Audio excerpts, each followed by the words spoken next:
¿Por dónde se van colando? ¿Quieres saber de este o de cualquiera de los superconductores? Híjole, pues De los dos. El 1, 2, 3.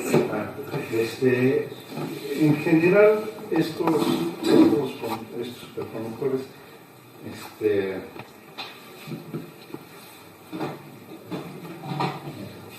¿y no son explicados por BCS estos tipos de... No. No, porque tienen hierro aparte. O sea, nadie se esperaba que con hierro pudieran ser superconductores.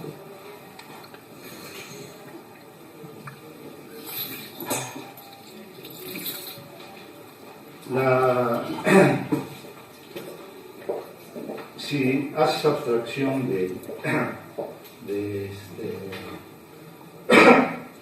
si haces abstracción de las impurezas que puede haber de la fase hexagonal, etcétera, la parte que es superconductora de la tetragonal, entonces la superconductividad se produce entre estas dos capas de cemento. Ok. ¿Sí? Por ahí es Pasan así. y de hecho, pues, lo interesante es que está relativamente alejada de los hierros. ¿Sí? Y los espines de los hierros no se acoplan. ¿Pero cómo pasan así? ¿Dónde se les está? Sí. Es una especie de superconductividad bidimensional. Oye, en el caso de los rayos X, esos dobletes tienen que ver con los planos cristalinos, pero no con la interacción cuadricular De los rayos X no te dicen nada de la interacción cuadricular. ¿Pero sí aparecen dobletes? ¿Ah? ¿Aparecen dobletes? Sí, aparecía un doblete. Bueno, 2 picos. O sea, 2 picos, pero juntos, porque... Mira, aparece este doblete. Ah, Mira, y esta línea que aparece aquí, ¿no? Si te fijas, aquí hay 2 picos y en todas las demás solo hay un pico. ¿Sí? Aquí hay 2 picos, bueno, o si prefieres 3, ¿no? Aquí hay 2, pero aquí hay 3. Entonces, este pico, este otro pico, etcétera, bueno, ahí es que aparece un más ahí. ¿Sí? Sí, están allá abajo. Está asociado con hierro térmico. Pero el del lado. son fases diferentes. Es una fase que no debería de estar, pero está. Y esa nadie la ha podido quitar, ni siquiera los que han hecho la síntesis a altas presiones. Depende de otro material, ¿está? Lo que parece ser es que hay que la estructura hierro-selenio es inestable en esa región. Curiosamente, solo en esa región. Tal vez habría que hacer sustituciones más cercanas aquí, ¿no? Digamos, punto 1, punto 5, punto 1, punto 5, 3, etc. ¿no? Para ver qué ocurre en esta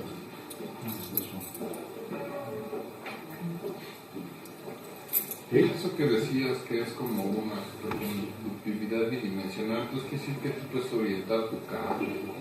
¿Que puedes orientar qué? El cable, o sea, si tienes plano. Uy, ojalá pudiéramos hacer un cable con esto. Lo que pasa es una forma de decirlo, o sea, si tú solo vas a conducir en un plano así, ¿qué pasa?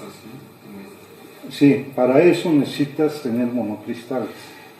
¿Sí? Y estos materiales son muy difíciles de obtener como monocristales, ¿no? Entonces, pero en otros casos en donde es más fácil obtener un monocristal, sí, efectivamente la conductividad, desde la conductividad normal es diferente en una dirección que en otra, ¿no?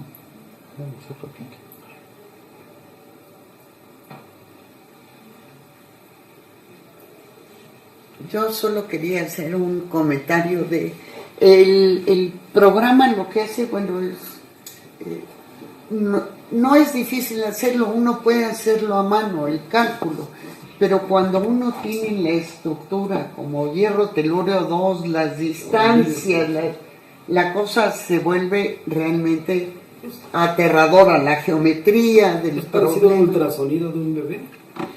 Uno tiene envía ondas de sonido a corta frecuencia Ajá. y obtiene una imagen a partir de los... Sí, bueno, ahí del tienes eco. el software. Aquí también, ¿no? ¿No es así? A ver, ¿cómo estuvo? Que esa estructura se hizo enviando rayos X y luego uno que ve es cómo se reflejan, ¿no? En los rayos X. O cómo Sí. se transmite. O cómo se transmite. O cómo se uno ve la imagen transmite. después de pasar por el material, ¿no? Sí. Ajá. No, yo estoy hablando del programa, bueno, que en particular lo El desarrolló programa de Jorge, cálculo. para el cálculo del A tensor. ver, en los rayos X lo que haces es, manda los rayos X y como decías tú, los rayos X son dispersados o reflejados por los planos cristalinos. Sí. Entonces, Como eso los te planos de da, Bragg, ¿no? eso si fuera una fotografía te daría o los puntos de difracción o los anillos en caso de que sean polvo, ¿no? Entonces, aquí ya no se hace así. Entonces, cada uno de esos picos cada uno de esos picos que están ahí te indican una zona de difracción, ¿no? De Angular. difracción, Angular. ¿no? Angular, ¿no? Entonces, bueno, de ahí pues, nos remontamos para atrás. Entonces empezaba el problema de, ok, ya tengo en qué direcciones están los asuntos, entonces la ley de Bragg y me pongo a calcular y entonces encuentro las distancias, etcétera, etcétera, ¿no? Y las intensidades relativas tienen que ver también con el tipo de átomo que tiene la estructura, etcétera, ¿no? Bueno, todo eso ya quedó en el pasado, ¿no? Se ha hecho, pues hay que acordarse que los rayos X son de 1897, entonces se ha hecho mucho trabajo y entonces ahora hay bases de datos muy extensas de cómo es el espectro de rayos X de casi cualquier cosa, ¿no? Entonces, y cuando esa cosa es nueva, ¿no? Cuando de pronto alguien tiene una estructura cristalina nueva, pues de inmediato llegan los espectroscopistas de rayos X y se ponen a trabajar y la sacan a los 2 días, ¿no? Entonces, lo que hace una gente que trabaja rayos X es saca su espectro y entonces le dice a un programa, busca Compara, una base de datos, ¿no? y deme qué Y entonces eso te identifica las estructuras rápidamente. Pero eso no tiene nada que ver, como decía Vivian, con el programa de cálculo que sabemos programar, ¿no? Entonces lo hacíamos así con la calculadora, ahí tanto más tanto, y nos tardábamos un buen en hacer esos cálculos. Pero de pronto llegó alguien que sí sabía programar y pues hizo el programa y ahora lo que antes nos tomaba tal vez una semana de estar ahí haciendo, lo hacemos en 5 o 10 minutos. Y que si alguien quiere, está a disposición. No, desde luego que hay un problema, ¿no? Y es calcular de a de veras el gradiente de campo eléctrico. Entonces, para hacer eso, entonces necesitas considerar varios factores, ¿no? Primero, los iones, que es lo único que tomamos nosotros en cuenta, porque en general la contribución importante al gradiente de campo viene de los iones, ¿no?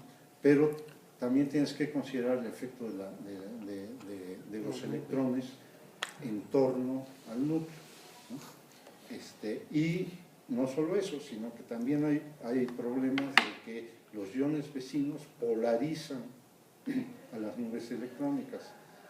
Y el cálculo de la polarización de las nubes electrónicas para entonces encontrar la distribución de carga electrónica son peleagudos, ¿no? Ahora, hay gente que ya lo hace, ¿no? Pero nosotros no. Entonces, si hay algún computólogo que quiera entrarle ahí a ese asunto, pues bienvenido, se lo agradeceríamos. Pero que tampoco tiene mucho sentido, porque lo que hacemos es comparar con los datos experimentales. Que yo sepa, el único que medio hace eso es Kaplan del Instituto de Materiales, Ajá. ¿no? Pero inclusive una vez nos hizo un calculito él ahí Listo, usando un programa y también salían chafones, salían chafones. Con una supercomputadora. Ya.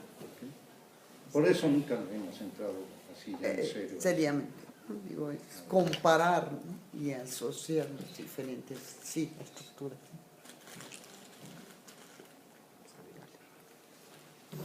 ¿Alguna otra pregunta o comentario?